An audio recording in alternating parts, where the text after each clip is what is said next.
हाँ जी, आज हम पढ़ेंगे रासायनिक समीकरण को लिखना। जैसा कि हमने पढ़ा था रासायनिक समीकरण को लिखना, तो रासायनिक समीकरण को कैसे लिखते हैं, उसके लिए क्या नियम होते हैं। रासायनिक समीकरण को लिखना तो कैसे लिखेंगे। पहले हमने आपको बता दिया था कि जो अभिकारक हैं, अभिकारकों को सदैव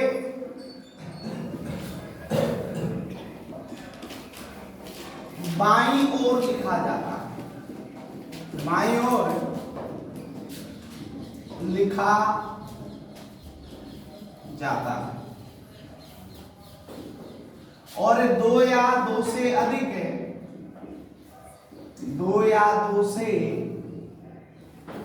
अधिक अभिकारकों के मध्य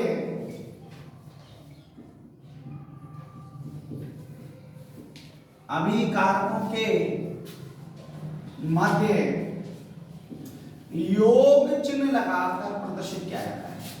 योग चिन्ह लगाकर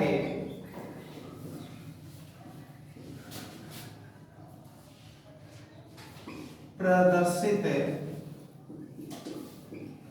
किया जाता है। अब देखिए, पहली बात हमने आपको बता दी कि अभिकारक को सदैव बाईं ओर लिखा जाएगा, और दो या दो से अधिक अभिकारक जो हैं उनके मध्य कौन सा चिन्ह होगा, योग का चिन्ह होगा।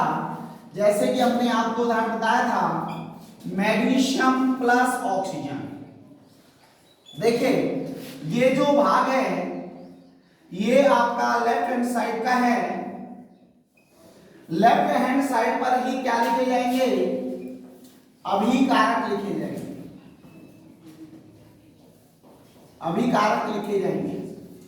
और जब ये आपस में क्रिया करते हैं, हमने आपको बताया था जो क्रिया करने वाले तत्व होते हैं वो अभिकारक होते हैं, और अभिकारकों की क्रिया से ये योग चिन्ह जो है वो आपस में जुड़ने को संबंधित करता है, अर्थात क्रिया करने को संबंधित करता है। तो जब ये क्रिया करता है तो यहां पर आपका बन जाता है MgO, मैग्नीशियम ऑक्साइड।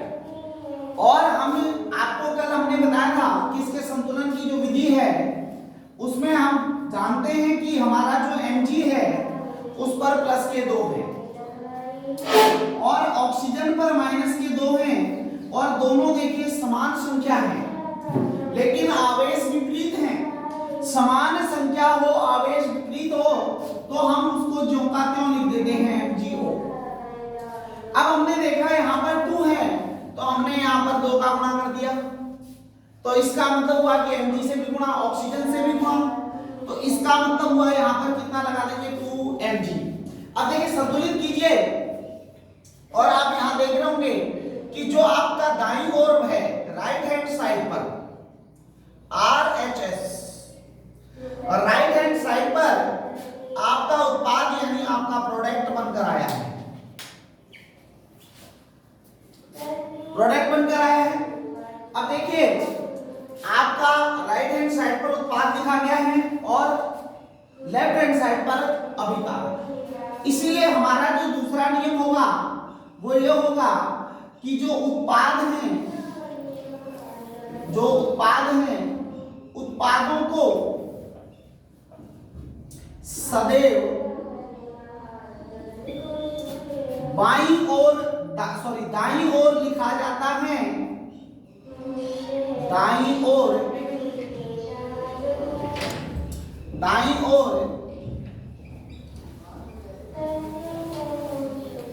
लिखा जाता है, दाईं ओर लिखा गया है, दाईं ओर लिखा जाता है। और यदि 2 या 2 से अधिक, 2 या 2 से अधिक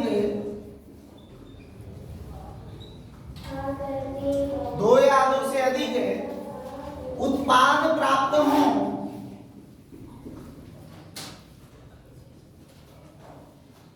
उत्पाद प्राप्त हो तो उनके मध्य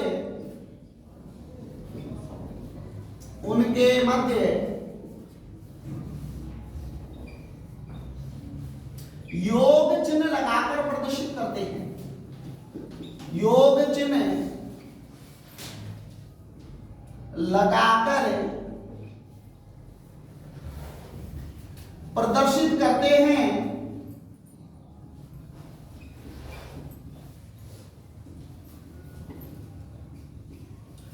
ये देखिए सेम कंडीशन है जैसे अभिकारक बाईं ओर लिखे जाएंगे। अगर दो या दो से अधिक अभिकारक हैं तो धन चिन्ह आएगा। ऐसे ही उत्पाद सदैव दाईं ओर लिखे जाते हैं। दो से अधिक अगर उत्पाद हैं तो उनके मध्य भी योग चिन्ह का प्रयोग किया जाएगा। जैसे हम आपको एक उदाहरण दे देते हैं। हमने आपको एक उदाहरण क्या दिया, जैसे NaCl है नमक, NaCl ठोस अवस्था में है और इसको जब जल में गलित किया जाता है अर्थात NaCl को जलीय विलयन बनाया जाता है और उसका विद्युत अपघटन कराया जाता है। विद्युत अपघटन क्रिया कराई जाती है तो आपको पता है यहां पर सोडियम हाइड्रोक्साइड, क्लोरीन और हाइड्रोजन गैस प्राप्त होती है। अब इसको संतुलित करेंगे तो Cl पर 2 है, यहां 1 है तो यहां 2 का गुना, तो Na के 2 होने के कारण यहां भी 2 का गुना। अब संतुलित करेंगे, यहां H के 2 और यहां H के 2 और 2 4 हो गए क्योंकि 2 ये रहे और 2 ये रहे, तो हम यहां गुणा कर देंगे 2 का। तो देखिए यहां पर आप एक चीज देखने को मिल रही है कि यहां पर 2 या 2 से अधिक उत्पाद आपको दिख रहे हैं। जब 2 या 2 से अधिक आपको उत्पाद दिख रहे हैं तो आप उनके मध्य योग चिन्ह का प्रयोग कर रहे हैं। किसका प्रयोग करेंगे? योग चिन्ह का प्रयोग करेंगे। रासायनिक समीकरण का ये 2 पॉइंट थे। तीसरा पॉइंट,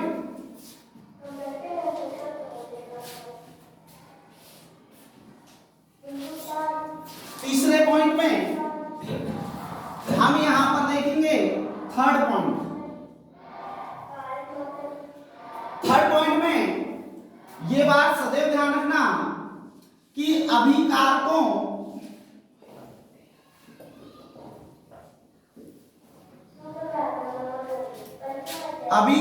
में अभिक्रिया के दौरान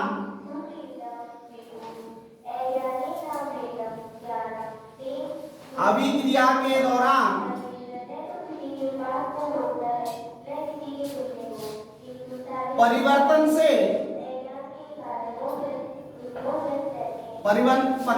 से उत्पाद बनते हैं।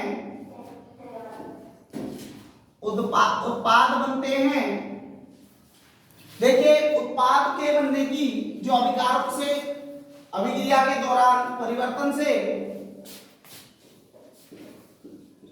उत्पाद बनते हैं और अभिकारक के इस परिवर्तन को हम एक तीर के चिन्ह के द्वारा प्रदर्शित करते हैं। किसके द्वारा प्रदर्शित करते हैं? एक तीर के चिन्ह से।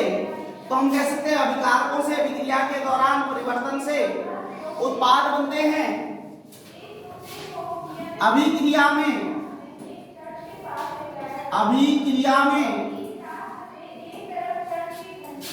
तीर का चिन्ह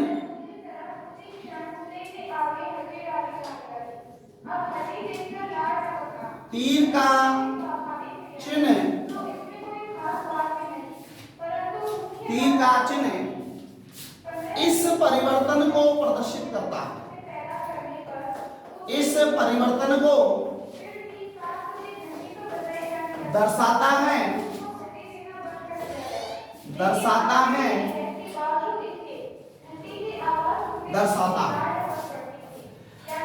अब देखिए आपने देखा अभिकारकों में अभिक्रिया के दौरान परिवर्तन से उत्पाद बनते हैं।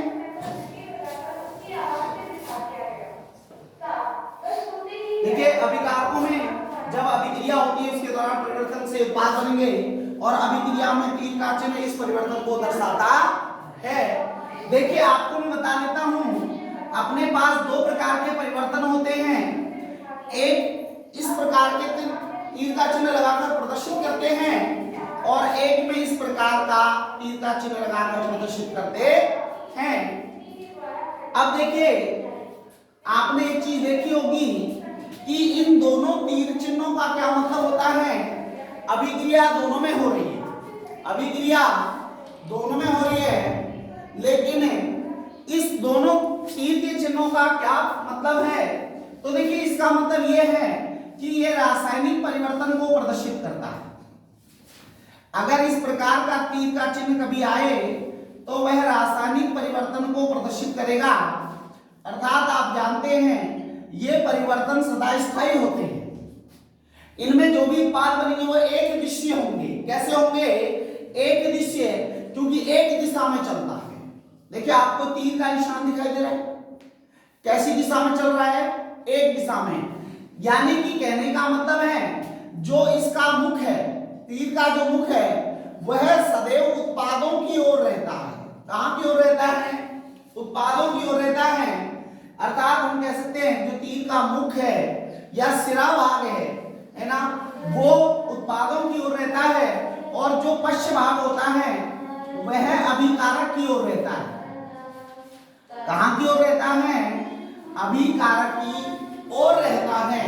तो रासायनिक परिवर्तन इस प्रकार के तीर अगर आपको कहीं भी देखने को मिलते हैं तो आप तुरंत समझ जाएं कि यह एक रासायनिक परिवर्तन है। इसमें बनने वाला उत्पाद कभी अपनी मूल अभिकारक को प्राप्त नहीं कर सकता। तो हम इस प्रकार के परिवर्तन को देखते हैं और एक इस प्रकार का परिवर्तन जिसमें आपको दो आधे आधे तीर दिखाई देते हैं। ये कैसा परिवर्तन है? इसको हम रासायनिक परिवर्तन नहीं कहते, इसको हम भौतिक परिवर्तन बोलते हैं, फिजिकल चेंज बोलते हैं, भौतिक परिवर्तन बोलते हैं। और भौतिक परिवर्तन में इधर उत्पाद होता है, इधर अभिकारक होता है। लेकिन शर्त यह होती है कि ये परिवर्तन जो होते हैं वो स्थायी नहीं होते। इनमें बनने वाले उत्पाद दोबारा से अभिकारक बन सकते हैं। तो इस प्रकार का जो परिवर्तन आपको कभी देखने मिले रासायनिक क्रिया, उसको भौतिक परिवर्तन कहते हैं। इसका जो उत्पाद होता है वह स्थायी नहीं होता, अर्थात उत्पाद भी अभिक्रिया में परिस्थिति बदलने पर उत्पाद अभिकारक बन जाते हैं और अभिकारक उत्पाद बन जाते हैं, अर्थात परिस्थिति उल्टी हो जाती है। कहने का मतलब है ये कोई स्थायी परिवर्तन नहीं होते। तो हम यहाँ पर रासायनिक परिवर्तन की बात कर रहे हैं तो हम इस बात को भी ध्यान रखेंगे कि अभिकारक में तीर का चिन्ह इस प्रकार को परिवर्तन को दर्शाता है। कौन से परिवर्तन को दर्शाता है? रासायनिक परिवर्तन को दर्शाता है। अब रासायनिक परिवर्तन को दर्शा रहा है तो तीर के चिन्ह का मुख जो है वह उत्पादों की ओर और जो पीछे वाला भाग है यानी पश्च भाग है वह अभिकारकों को क्या करता है? प्रदर्शित करता है। अब यहां पर तीसरा पॉइंट ये आएगा रासायनिक समीकरण को लिखने के लिए। तीसरा हमें यह भी ध्यान रखना है कि अगर रासायनिक अभिक्रियाओं के दौरान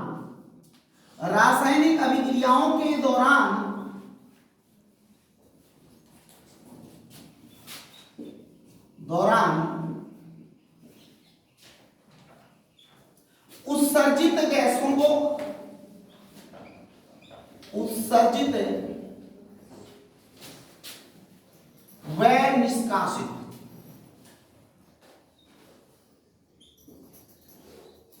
उत्सर्जित यानी तो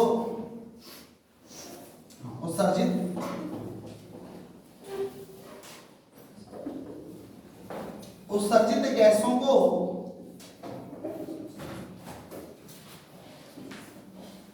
गैसों को खड़े तीर के निशान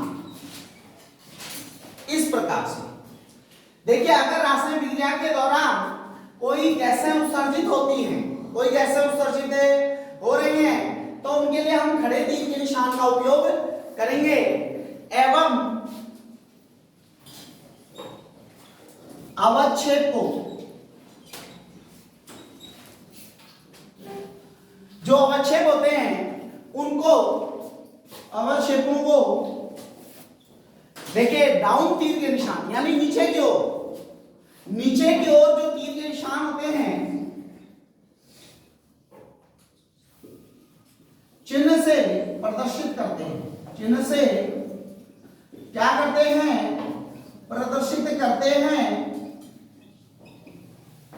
प्रदर्शित करते हैं।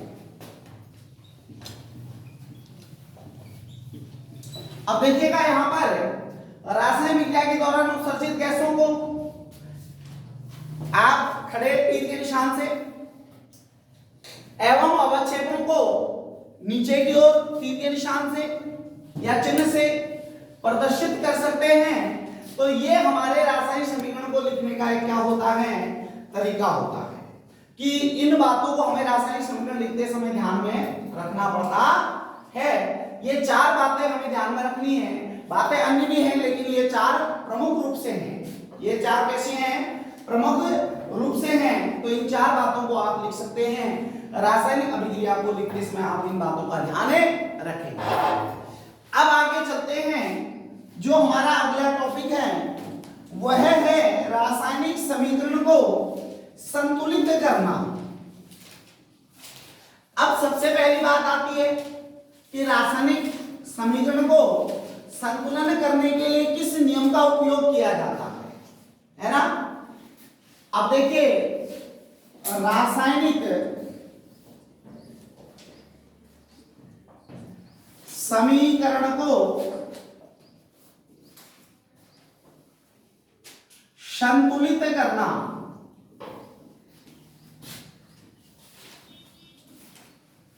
संतुलित करना। अब देखिए संतुलित रासायनिक समीकरण किसे कहते हैं, ध्यान से सुनिएगा। अगर पूछ लिया जाए संतुलित रासायनिक समीकरण क्या है तो आप लिख सकते हैं जब अभिक्रिया में अभिकारक में उपस्थित अणुओं की संख्या या परमाणुओं की संख्या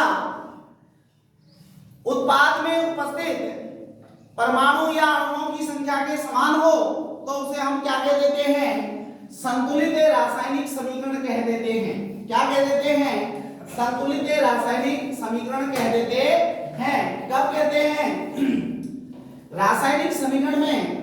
देखिए रासायनिक समीकरण में जब अभिकारकों में उपस्थित अणुओं की संख्या या परमाणुओं की संख्या, अभिकारकों में परमाणुओं की संख्या या अणुओं की संख्या उत्पाद के परमाणु या अणुओं की संख्या के कैसे हो, समान हो, तो हम उसे क्या कह देते हैं, रासायनिक संतुलित रासायनिक समीकरण कह देते हैं।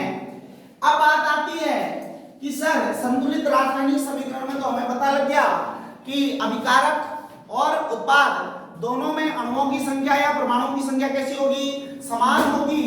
लेकिन सर कंकाली समीकरण क्या होते हैं, तो आप इस प्रकार लिख सकते हैं कि जो कंकाली समीकरण होते हैं, देखिए कई बार पूछ लिया जाता है कंकाली समीकरण किसे कहते हैं, तो आप लिख सकते हैं कंकाली समीकरण वह समीकरण होते हैं जिसमें अभिकारक में अणुओं की संख्या या परमाणुओं की संख्या उत्पाद के अणुओं या परमाणुओं की संख्या समान नहीं होती, या कह सकते हैं जिसमें अभिकारक वह उत्पाद में अणुओं एवं परमाणुओं की संख्या समान नहीं होती, अलग अलग होती है, तब हम उसे क्या कह देते हैं, कंकाली समीकरण। मैं एक छोटा सा उदाहरण आपके सामने करता हूं। देखिए Mg प्लस O2, आपने लिख दिया यहां पर MgO,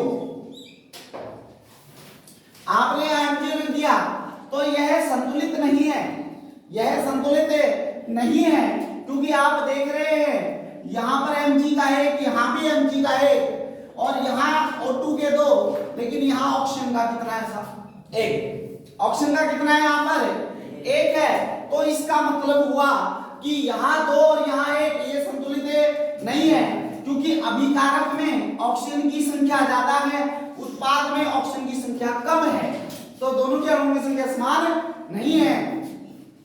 तो ऐसे समीकरण को हम कंकाली समीकरण कह देते हैं।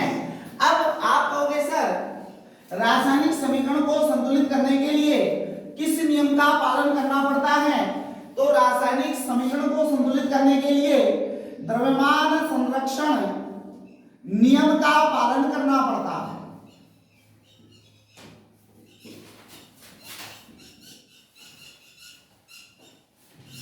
अब द्रव्यमान संरक्षण नियम क्या है बेटा? देखिए द्रव्यमान संरक्षण नियम क्या है? तो द्रव्यमान संरक्षण नियम में हमने पढ़ा है संरक्षण का नियम कहीं भी हो उसमें हम यही जानते हैं द्रव्यमान न तो उत्पन्न होता है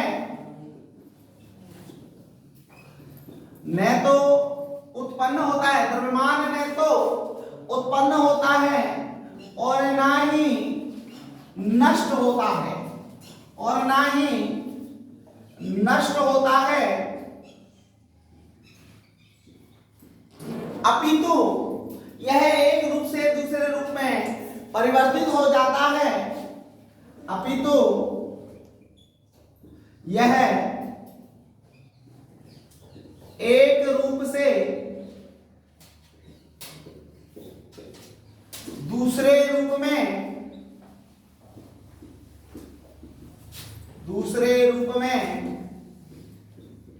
परिवर्तित हो जाता है।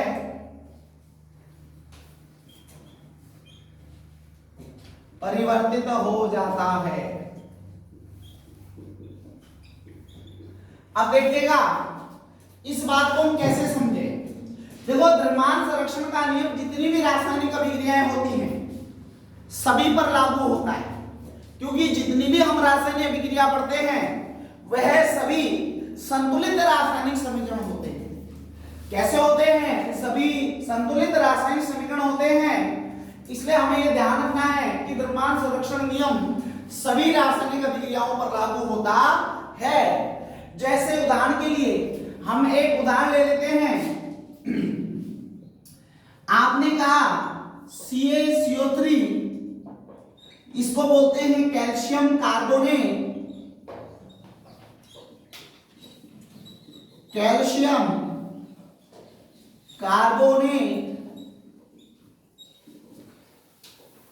और कैल्शियम कार्बोनेट को आपने 1070 केल्विन ताप दिया और आपको पता है ये संगमरमर भी है। कैल्शियम कार्बोनेट को संगमरमर भी बोलते हैं क्योंकि संगमरमर का सूत्र है। और संगमरमर को जब हम 1070 केल्विन ताप पर गर्म करते हैं तो संगमरमर का जो पत्थर है वो चूने के रूप में परिवर्तित हो जाता है। किसके रूप में परिवर्तित हो जाता है? चूने के रूप में परिवर्तित हो जाता है। और मैंने कई बार आपको कहा है कि कभी भी यहाँ पर कार्बोनेट आ जाए, अभिकारक में कार्बोनेट आ जाए, तो वहां पर सदैव उत्पाद में CO2 गैस क्या होती है? निष्कासित होती है। तो यहाँ पर जो गैस निष्कासन हो रही है वो CO2 हो रही है। CO2 गैस का निष्कासन हो रहा है और यहाँ पर देखिए जब CO2 गैस निकल जाएगी तो Ca बचा, कैल्शियम बचा और एक ऑक्सीजन बचा।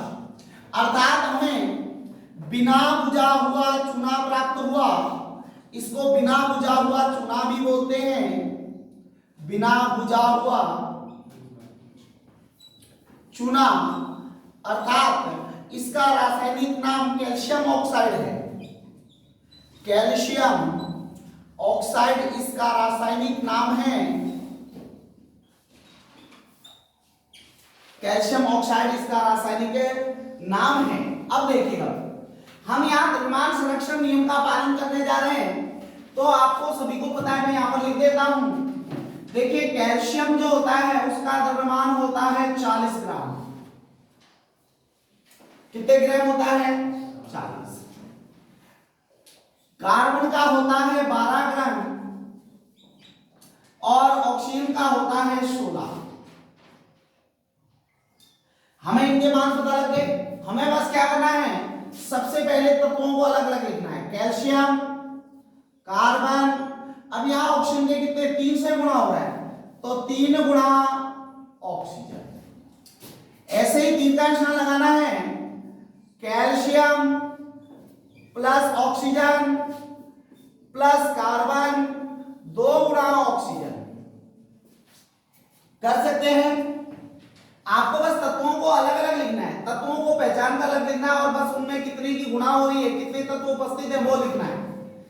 उसके बाद आपको क्या करना है, देखिए कैल्शियम के नीचे उसका द्रव्यमान लिख देना है 40, कार्बन का 12 और 3 गुणा ऑक्सीजन, और ऑक्सीजन का कितना होता है आपके सामने लिखा हुआ है 16। कितना होता है 16। और आप यहां पर करेंगे कैल्शियम का 40, ऑक्सीजन का 16, कार्बन का 12 और 2 गुणा 16। ठीक है जी, आपने इतना कर लिया। अब आप राइट हैंड लेफ्ट हैंड का जोड़ दो और राइट हैंड का जोड़ लो। अब देखिए 40 और 12 52 और यहां पर आपके कितना हो गया 16 3 48। 52 और 48 कितने होते हैं 100 होते हैं बेटा, टोटल 100 ग्राम। यानी हमने पूरा जो पदार्थ लिया था वो कितने ग्राम था 16 ग्राम था, सॉरी 100 ग्राम था। इस तरफ 100 ग्राम हमारा पदार्थ आया। टोटल अणु जो परमाणु हमने लिए थे उन परमाणुओं में कितने ग्राम था वजन। अब इधर देखिए द्रव्यमान इतना था, अब इधर करेंगे 16 और 40 56 और 12 कितने होते हैं, हाँ जी 56 और 12 68, हाँ जी। और यहाँ पर 16 दूनी 32, 68 में 32 को जोड़ देंगे 100 ग्राम। यानी इधर left hand right hand side पर भी कितना आ गया 100 ग्राम। तो देखिए 100 ग्राम लिया था, 100 ग्राम ही प्राप्त किया। अर्थात अभिक्रिया में कोई पदार्थ नष्ट नहीं हुआ ना। अगर नष्ट हुआ होता तो यह 98 आ सकता था, 97 आ सकता था, 96 आ सकता था, लेकिन ऐसा नहीं हुआ। 100 ग्राम यहाँ भी है, 100 ग्राम यहाँ भी है, तो इसका मतलब हुआ कहीं भी कोई परिवर्तन नहीं हुआ द्रव्यमान में। अब देखो न बढ़ा न घटा, वही रहा। 100 यहाँ था, 100 यहाँ आया। अगर यहाँ पर द्रव्यमान 6 हो रहा होता तो यहाँ पर 96 90 कुछ भी आ सकता था भाई, 90 100 80 कुछ भी आ सकता, लेकिन 100 ही रहा। अगर बढ़ता उत्पन्न होता तो यहाँ 101 102 कुछ भी आ सकता था, लेकिन दोनों के द्रव्यमान बराबर आए। इसका मतलब है कोई भी रासायनिक क्रिया, जितनी भी हम रासायनिक क्रिया पढ़ते हैं उन सभी में द्रव्यमान संरक्षण के नियम का पालन होता है। अर्थात अभिकारकों के अणुओं का द्रव्यमान और उत्पाद के अणुओं के द्रव्यमान कैसे रहते हैं, समान रहते हैं। ऐसे समीकरण को हम संतुलित समीकरण कहते हैं। आगे बात समझे, और आपको कंकाली समीकरण के बारे में हमने बता दिया। ठीक है जी, अब आगे चलते हैं। अब इसके बाद जो बात आती है कि द्रव्यमान संरक्षण के नियम का पालन हो गया, अब हम रासायनिक अभिक्रियाओं को कैसे संतुलित करें। देखिए रासायनिक अभिक्रियाओं को संतुलित करना बहुत आसान है। कैसे आसान है, हम अगर सीधी विधि से रासायनिक अभिक्रियाओं को संतुलित नहीं कर पाते तो हमारे पास हिट एंड ट्रायल विधि है। कौन सी है, हिट एंड ट्रायल विधि। हिट एंड ट्रायल विधि, इस विधि का हम अभी पालन करेंगे। और इस विधि में सबसे पहले हम ये देखेंगे कि रासायनिक समीकरणों को किस प्रकार से संतुलित किया जाता है। अब देखिए रासायनिक समीकरणों को संतुलित करने के लिए हम हिट एंड ट्रायल विधि का उपयोग कर रहे हैं। इस विधि का नाम है हिट एंड ट्रायल विधि। Hit and trial Vidhi.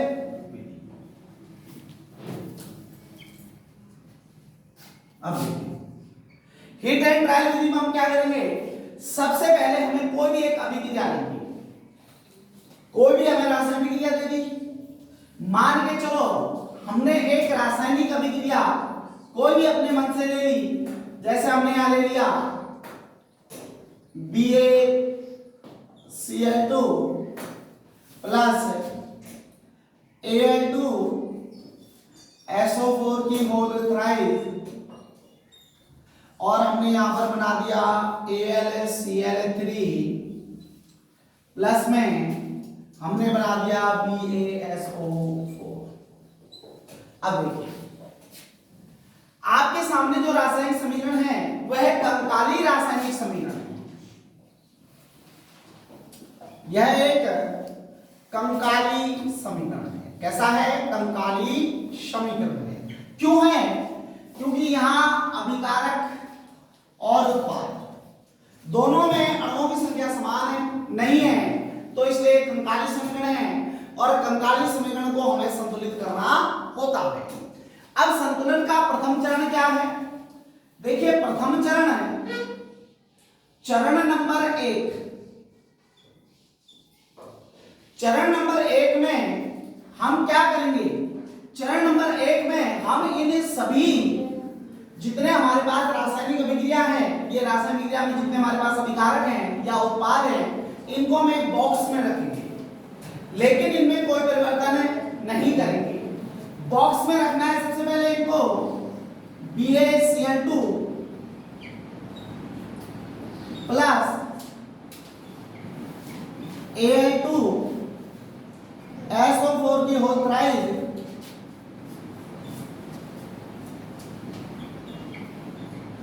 AlCl3 BaSO4। चरण नंबर 1 में हमें क्या करना है? इन सभी को क्या करना है? एक बॉक्स में क्या करना है? लिखना है, लेकिन इनमें किसी प्रकार का कोई परिवर्तन नहीं करना। कंप्लीट। इसके बाद चरण नंबर 2 स्टेप नंबर 2 हमें क्या करना है कि इस रासायनिक अभिक्रिया में जितने भी अणु या परमाणु हैं उनमें अभिकारक और उत्पादों के रूप में उसे विभाजित करना है कि अभिकारक में कितने अणु हैं और तत्वों में इसमें उत्पाद में कितने अणु हैं। उनके लिए चरण नंबर 2 में हमें एक बॉक्स बनाना है और उस बॉक्स में हमें 3 कॉलम बनाने हैं और इन कॉलमों में हमें लिखना है, पहले लिख देना है यहाँ पर तत्व है कि हमारे पास कौन कौन से तत्व हैं, हमारे पास कौन कौन से तत्व हैं, और उसके बाद यहाँ पर तत्व में अभिकारक में कितने हैं और उत्पाद में कितने हैं।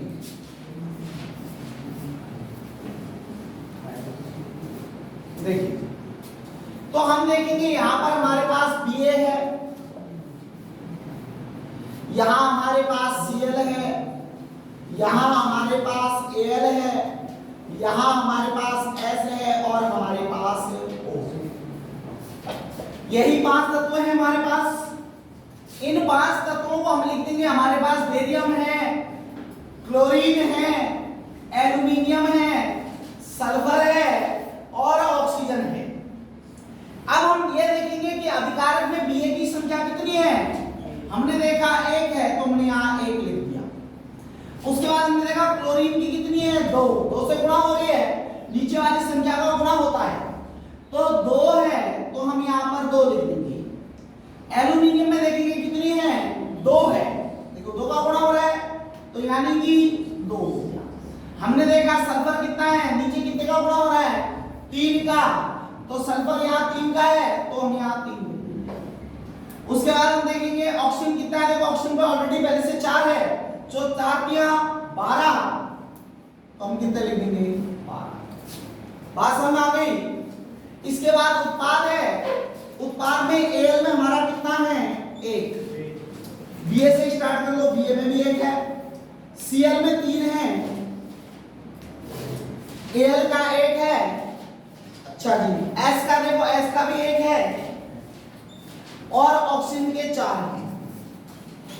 ये हमारे उत्पाद में, उत्पादों वाला हमने यहाँ पर लिख दिया। उत्पाद में कितने कितने परमाणु हैं, अभिकारक में कितने कितने परमाणु हैं, लिख दिया।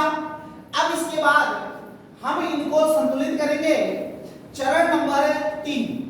अब देखिए बेटा यहाँ पर एक बात थोड़ा सा ध्यान रखेंगे, हम सबसे पहले उनके उन रेशियो को या उन अनुपातों को सॉल्व करेंगे जो छोटे होंगे।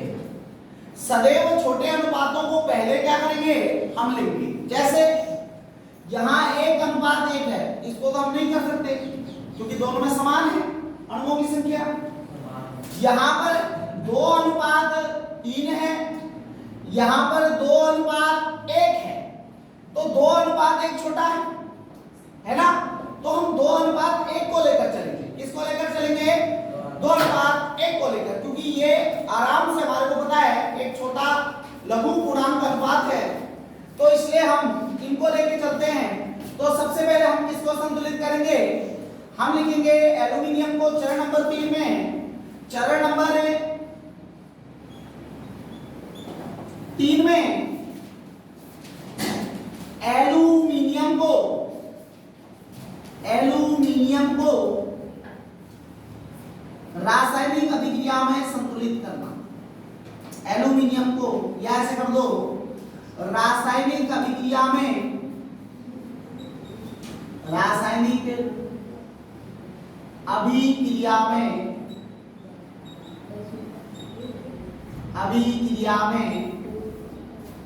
एल्यूमिनियम को संतुलित करना।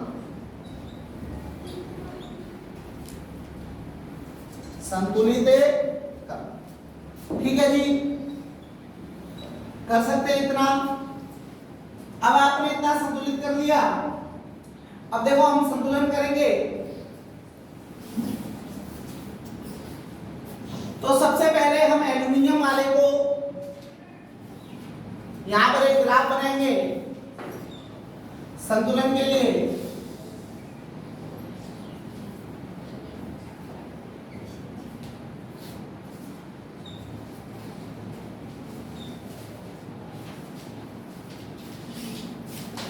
हाँ, यहां पर हम अभिकारक लिख देंगे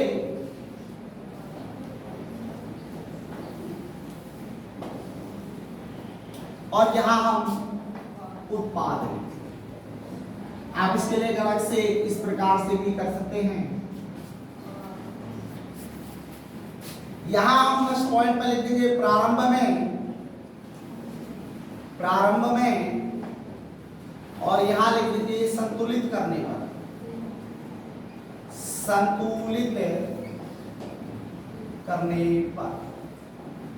संतुलित करने के लिए कर दो या करने पर। अब देखो, आपने क्या लिख लिया, आप किसको संतुलित कर रहे हैं रासायनिक अभिक्रिया में, एल्यूमिनियम को। तो आप ये देखेंगे कि एल्यूमिनियम आपके अभिकारक में है कहां, इस बॉक्स में है।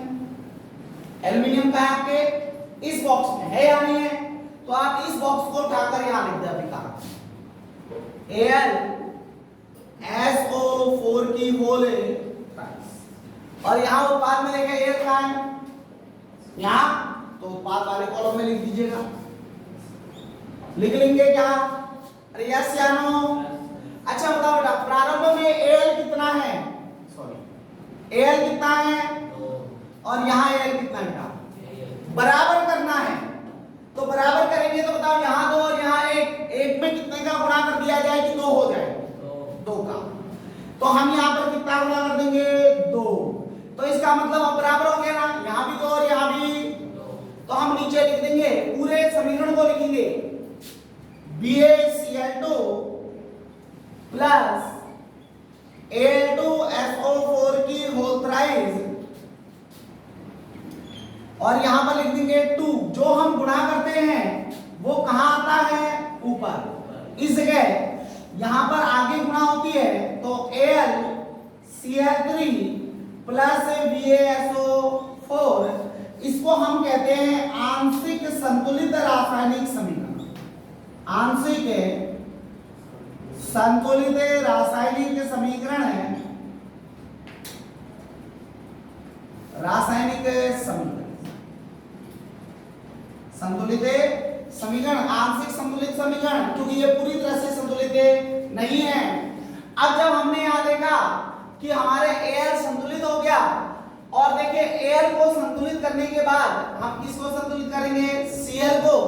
क्योंकि हमारा देखो Cl संतुलित नहीं है। यहाँ अब Cl के कितने हो गए 6 और यहाँ Cl के कितने हो गए 2, तो Cl को लेंगे क्योंकि देखिए या आपने Al ले लिया, Al को संतुलित करने के बाद आप किसको संतुलित कर लें Cl को, तो हम लिखेंगे पॉइंट नंबर चरण नंबर कितना आ जाएगा हमारा 4। और 4 में जब हम देखेंगे चरण नंबर 4 में हम लिखेंगे Cl को संतुलित करने पर, Cl को संतुलित करने पर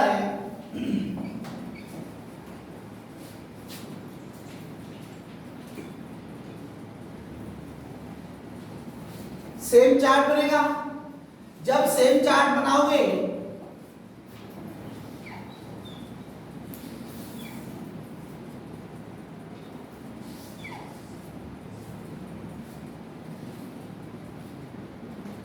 यहां आपका अभिकारक, यहां आपका उत्पाद, हाँ जी। अब देखिए यहां प्रारंभ में और यहां पर आपका संतुलित करने के लिए